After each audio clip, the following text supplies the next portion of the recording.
All right, we're going to make a bit of a transition here. March Madness is here in that time of the year.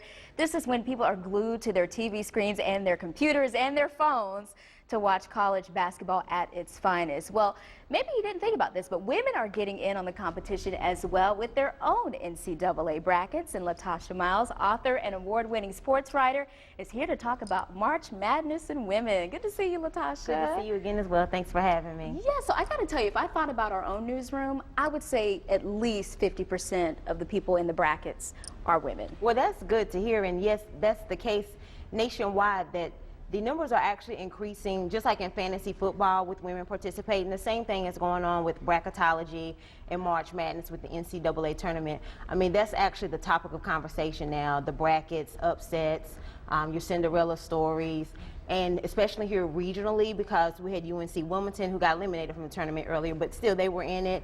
And then you have two ACC teams as #1 seeds, and of course the reigning champion Duke is in the tournament as well. So that's the topic of discussion. Right. It's water cooler talk at work. So yeah, women are definitely diving in as well in the corporate world and participating. That's right. So it's kind of hard not to be involved when you're surrounded by it there and at home too. Right, exactly. Yeah. Especially like, again, with Duke and Carolina, that's the biggest rivalry in college basketball. And of course, you know, they split when they went head-to-head in the season. So it's like, maybe if they do end up meeting, then that would be the ultimate breaking of the tie. But in your relationships at home, it's house divided. You have a lot of people who are Duke fans, a lot of people who are Carolina fans.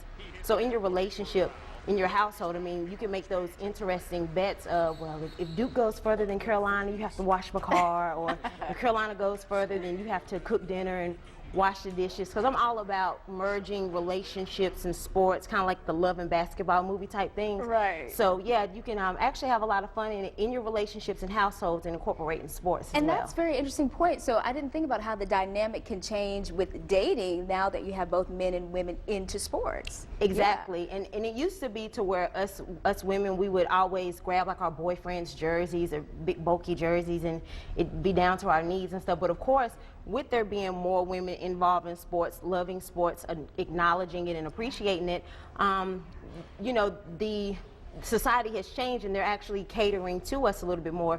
Smaller jerseys, fitting more, right, colors, everything like that. So we don't have to harass our boyfriends as much. We can actually take his card now and go shopping and tell him to get us some stuff for our sizes as well. Okay, yeah. Sounds good. Well, Latasha Miles, it's always good to have you on the Fox-8 4 o'clock news. We'll see you next time, the next event coming up. Thank you so much. Well, look at that right there. That's President Obama joined on the NCAA fund, creating his own presidential bracket. But when it came down to the Final Four, the president chose Kansas versus A&M and UNC going against Michigan State. He chose Kansas and UNC to face off for the championship, with Kansas taking the title. So some people are a little salty about that choice.